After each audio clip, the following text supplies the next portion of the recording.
பீகார் முதல்வராக 10வது முறையாக பதவியேற்றிருக்கும் நிதிஷ்குமார் சொந்த கட்சிக்கு தனி பெரும்பான்மை கிடைக்காவிட்டாலும் 19 ஆண்டுகளாக பதவியை தக்க வைத்திருக்கும் வரலாற்றை விரிவாக பார்க்கலாம். 1974 ஜெயப்பிரகாஷ் நாராயணனின் ஊழலுக்கு எதிரான இயக்கத்தால் ஈர்க்கப்பட்டவர் நிதிஷ்குமார்.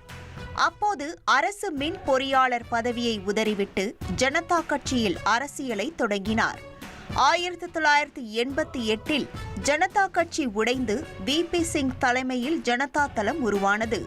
1989 நாடாளுமன்ற தேர்தலில் வென்று நாடாளுமன்றம் சென்ற நிதிஷ்குமார் VP சிங் அரசாங்கத்தில் விவசாயத்துறை இணையமைச்சரானார். ஜனதா தளம் கட்சியில் தெளிவான எண்ணம், பேச்சு திறமையை கொண்டிருந்த நிதிஷ் டெல்லியில் அரசியல் சாணக்கியர் என்ற புகழுக்கு அஸ்திவாரமிட்டார். 1990 பீகார் தேர்தலில் ஜனதா தளம் வெற்றியை வசமாக்க லாலு பிரசாத்தை முதல்வராக்கிவிட்டு டெல்லி அரசியலில் கவனம் செலுத்தினார் நிதிஷ்குமார்.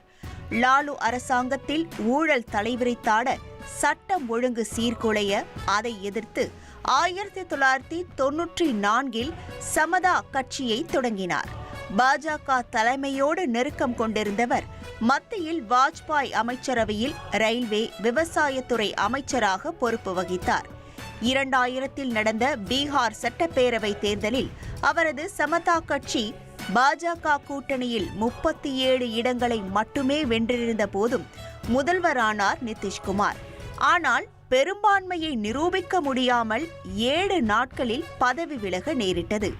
2005 நவம்பர் தேர்தலில் லாலு கட்சிக்கு முடிவுரை எழுதி பாஜக ஐக்கிய ஜனதா தளம் கூட்டணியை வெற்றி பெற செய்து முதல்வர் அரியணை ஏறினார் நிதிஷ்குமார். பாஜகவுடன் கூட்டணியில் இருந்தாலும் அக்கட்சியின் பிரத்யேக இந்துத்துவா கொள்கையிலிருந்து தன்னை முற்றிலும் விலக்கிக் கொண்டார் நிதிஷ்குமார்.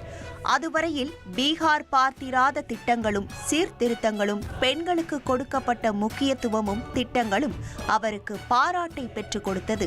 2010 பீகார் சட்டப்பேரவை தேர்தலில் பாஜக கூட்டணி வெற்றியை வசமாக்க மீண்டும் முதல்வரானார் நிதிஷ்.